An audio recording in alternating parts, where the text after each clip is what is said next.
Hello children, how are you all? Hope you all are safe and enjoyed the festive season a lot. Children, now it's time to get back to your studies as you have your second term examination in December. So let's start our class. So children, today's topic is types of friction. Friction is of three types. A. Static friction. B. Sliding friction. And C. Rolling friction. Now, first of all, we will talk about static friction. So, static friction is a kind of starting friction because an object just tends to start moving. It does not move actually. The object remain static or stationary in this case. For example, we have a box or a wooden block, okay, which we put on a table. Now we push it to the right side to move it to the right side. Okay, now when we push it, this will exert a force on the wooden box. The box, however, does not move because its motion is being opposed by the force of friction. And we know force of friction acts in the opposite direction of the force. So when we are applying the force to the right side, friction will work to the left side. So as we increase the pushing force, the friction force also goes on increasing. But ultimately, when we apply force, when the applied force becomes a little more than the maximum frictional force, the wooden box just tends to move or slip on the surface of the table. So, static friction comes into play when we try to move a stationary object. As soon as box started sliding or moving, static friction ends. Okay, so please note children that in the case of static friction, the object is actually not moving or sliding over the other object. It only tends to move or slide. Example, if your car is stuck somewhere, you apply the force to move the car, but the friction opposes the motion of the car. So that friction between the tire and the road is known as static friction until the car is in stationary state. Means you are applying the force but car is not moving. It tends to move but actually it is not moving, and as soon as it starts sliding on the road or moving on the road, then static friction ends. Then there is another friction. Okay, now we can define static friction as the maximum value of frictional force between two surfaces which can prevent one surface from sliding over the other. Okay, here two surfaces are, one is of this box and one is the top of the table, and frictional force between these two surfaces is preventing the box from sliding over the surface of the table. Now what I said, as soon as object starts moving or sliding, then static friction ends there, and now the friction which is working between these two surfaces is known as sliding friction. So, the sliding friction comes into play when an object is sliding, means moving slowly but continuously over another object. Okay, for example, when we apply force to this box to move it, then frictional force which opposes the motion of the box is static friction. Means when box is in stationary state, it is it tends to move but actually not moving. But when we increase the force to move the box, then we see that box begins to slide on the table top. So this time the frictional force which is working between these two surfaces is known as sliding friction. So when an object starts moving or sliding, obviously the friction is less. This means that the sliding friction is smaller than the static friction. Since the sliding friction is smaller than the static friction, it is easier to keep an object moving which is already in motion than to move the same object from the stationary position. Now, why sliding friction is smaller than the static friction? We have read that friction arises due to irregularities or roughness in the surfaces of the objects. Do you remember? We have read dependence of friction on the nature of the two surfaces.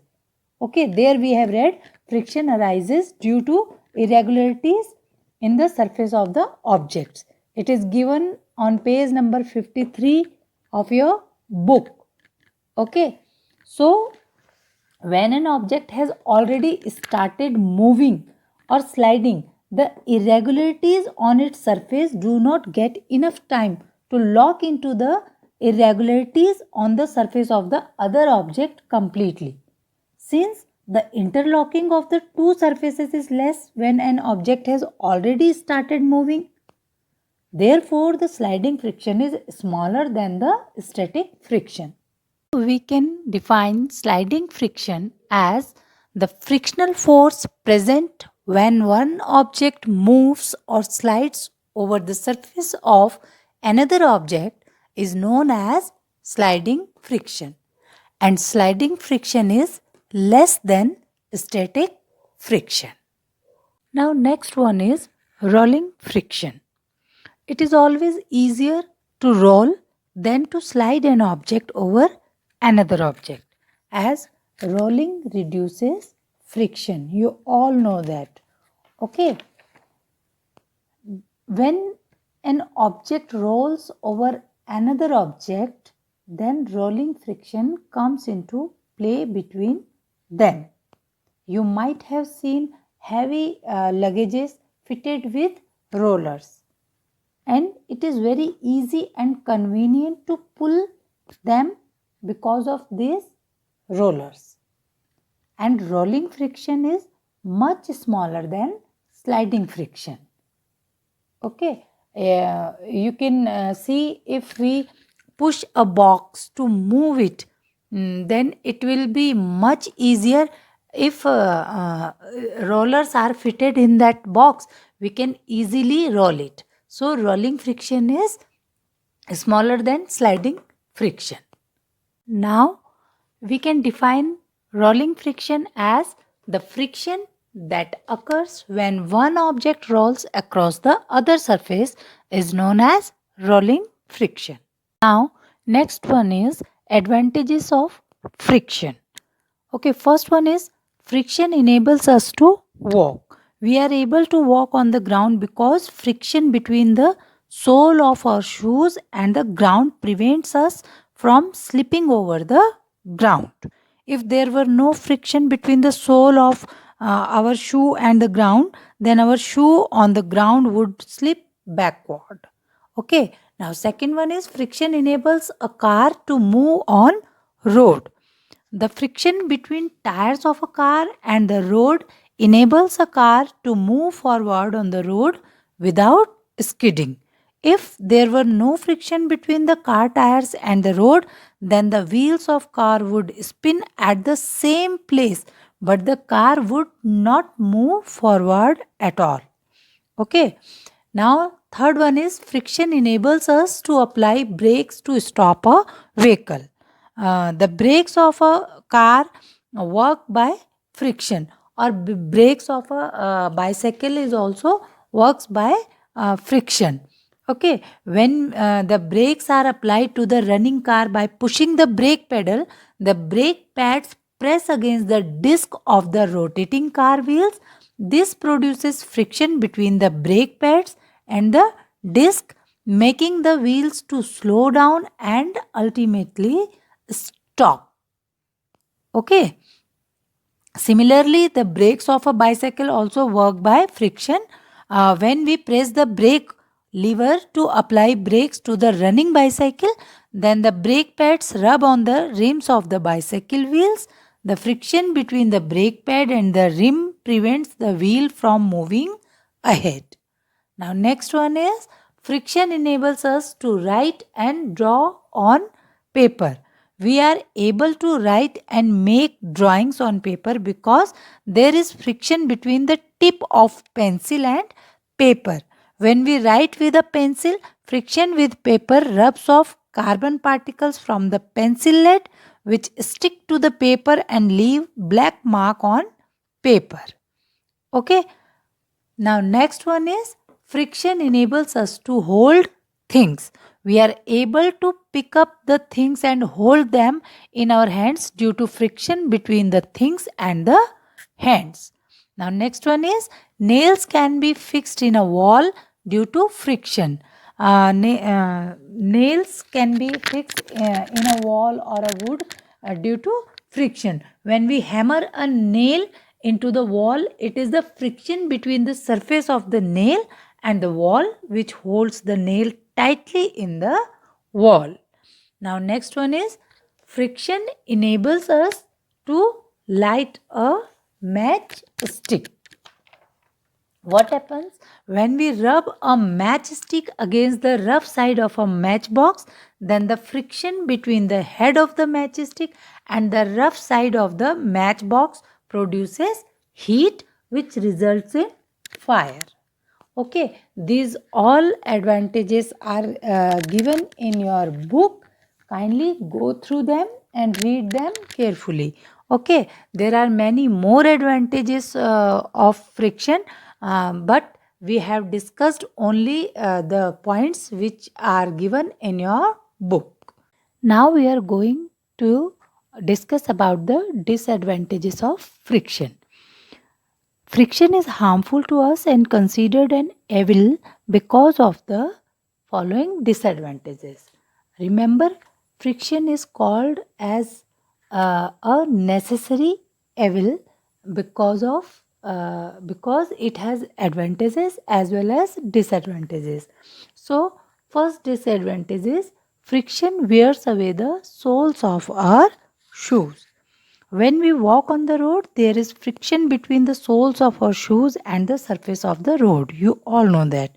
Okay. When the soles of our shoes rub against the rough surface of the road, then tiny pieces of the soles keep on breaking off slowly, due to which the soles of our shoes wear out gradually. Now, second one is friction wears out the rubbing machine parts. There are many moving parts in machines which rub against each other constantly, and due to friction, the rubbing parts of a machine wear out gradually. Now, third one is friction wears out the brake pads of vehicle gradually.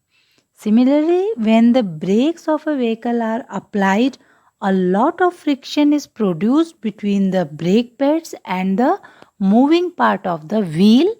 This friction wears out the brake pads gradually. Now, next is friction wears out steps of staircases in buildings.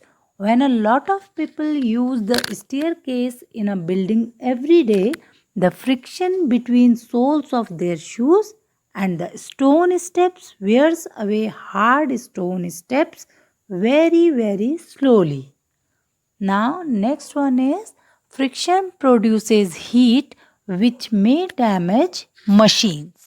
If we rub our hands together quickly for a few seconds, they feel warm. This is because friction between the hands produces heat which makes them feel warm.